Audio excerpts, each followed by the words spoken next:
This is the regular season championship right here. Doesn't get any better than that. Yeah, right down to the wire. And this game, at least on paper, looks to be as good or better a matchup than the first one. Two top 6 schools, F&M number 2 in the nation and Gettysburg at number 6. The way it works when you only play the teams once. Yeah, and for F&M, they haven't beat Gettysburg since 2011, 5 games in a row that the Bullets have become victorious. And I know that after that Salisbury loss, Coach Faith sat down with his team and said, listen, you're as good as this team. You might be better than this team, but we're not going to beat this team. We're not going to beat a team like Gettysburg until you guys believe that we can do it. And I think coming into today's game, mentally, that aspect has got to be right at the front of their mind. It's got to perhaps be the most important aspect of this game. These are two teams that are not just good. They are great. They are two of the best teams in the country. And it's really going to come down to the mental battle. Who's going to be the one that says, all right, we truly believe that we deserve to be here. We truly believe that we deserve to beat this team that we're facing right now, knowing full well that they're probably going to see each other at least one more time before the season is over. Fast break for F&M. All kinds of numbers here. And the pass got through one person and then behind, and it's put in. F&M jumps on top just 65 seconds in. The Diplomats lead it 1-0. Yeah, just a fast break. F&M does such a good job of making stops on defense, transitioning through the midfield, coming with numbers, speed on the offensive end. For the Diplomats there, 2 extra passes right at the end of the play. They had a player camped out on the far side wing, goal line extended. We'll get another look at the replay here. You see them come through the midfield, eyes up down the middle of the field for Everdell. Was able to just find her teammate slip back behind the defense there, 1-0 with the goalie Shannon Keeler, and F&M goes up 1-0. 28:55 remaining here in the first half of play. Megan Kelly, she's got some room, gets in, shoots low. What a save! Keeler going down to her knees, using her whole body right there, had her stick in good position, but was able to just pick that one off the ground, and she had a tough task to try to take that one away. It was a nice opportunity, but a better save. Now, if these teams are playing with nerves, they're really not showing it. There have been a couple of turnovers, but still, by and large, very disciplined at both ends. And the Bullets are on top for the first time. Yeah, now if I'm Mike Faith, I'm telling my players, listen, 2 of these goals have come on free position shots. We need to be a little bit more disciplined, especially in the proximity of the goal. This is a team that if you give them those free position opportunities, if you give them easy shots to take, they are going to make them. This is not a team that makes a lot of mistakes. Thus why they are number 6 in the nation. And we might be good, but we can't be giving up easy ones like that. Gettysburg jumps on the loose ball and scores, and they lead it 4-2. Yeah, that time it was the freshman Katie Landry on attack.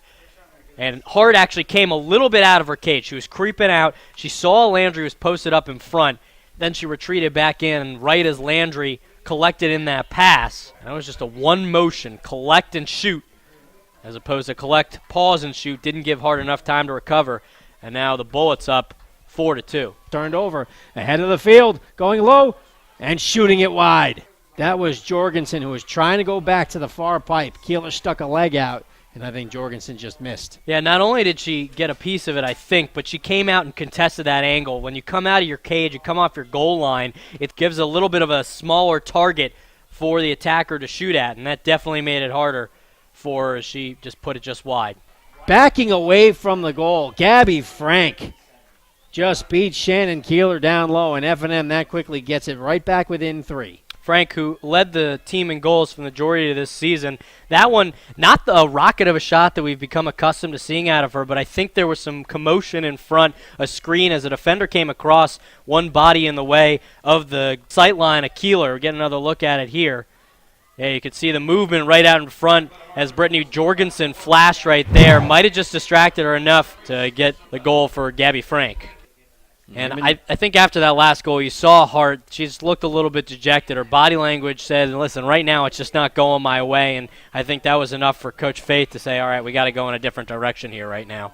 Can't hang on. And Gettysburg's lead is back up to 4. It's 8-4. Yeah, it went high stick side there, upper third in the right corner.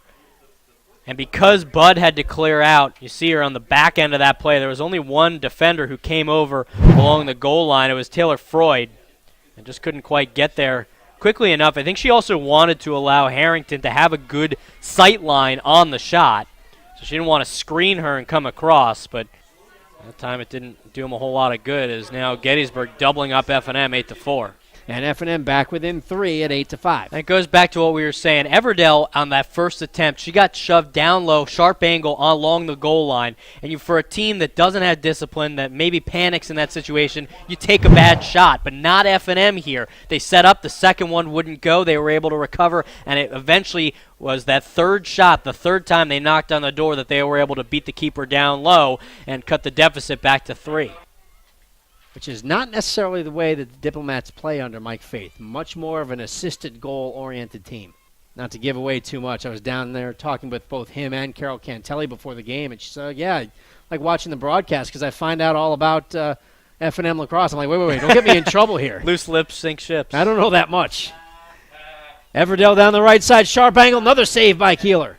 F&M back within 4, 10-6, and that was a beautiful rush up the field by Kelly. Yeah, nice little isolation move, and she had to hold on to that ball a lot longer than she usually does, but you saw the nice split dodge right at the end, split through 2 defenders on the right side of your screen here. Yeah, you see him come over to collapse, had the third one coming over, but knew well enough she had to get rid of that ball before she was met.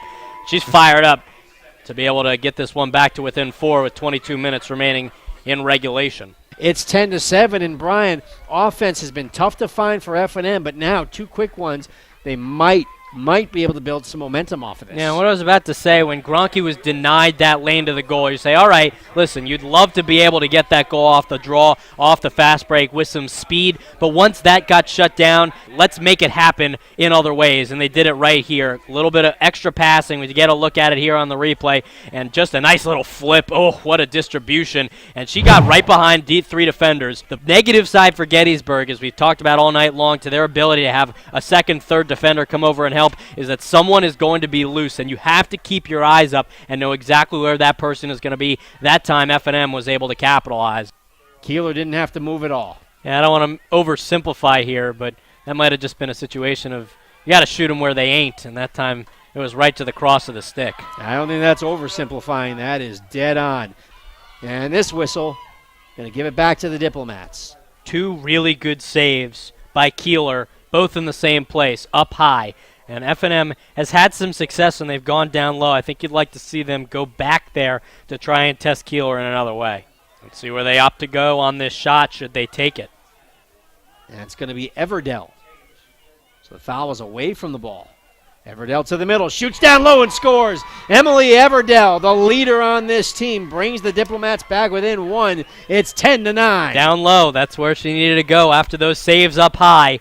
I think that time she was thinking as she lined up for that free position, let's try something a little bit different. And that time finding the twine, 13 minutes remaining. Get another look at it here on the replay. See them eyeing each other up. Just slam that one down. Bounce shot on the angle there. Tremendous opportunity, and she made the most of it. F&M drops it 14-11.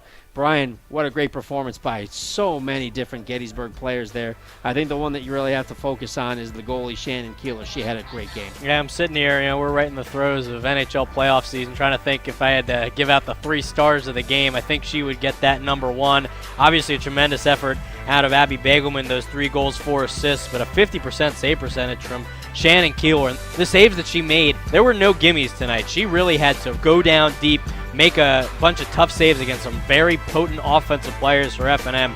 So it's a tip of our cap to her, certainly for the effort that she displayed in Golden Knight for the Bullets.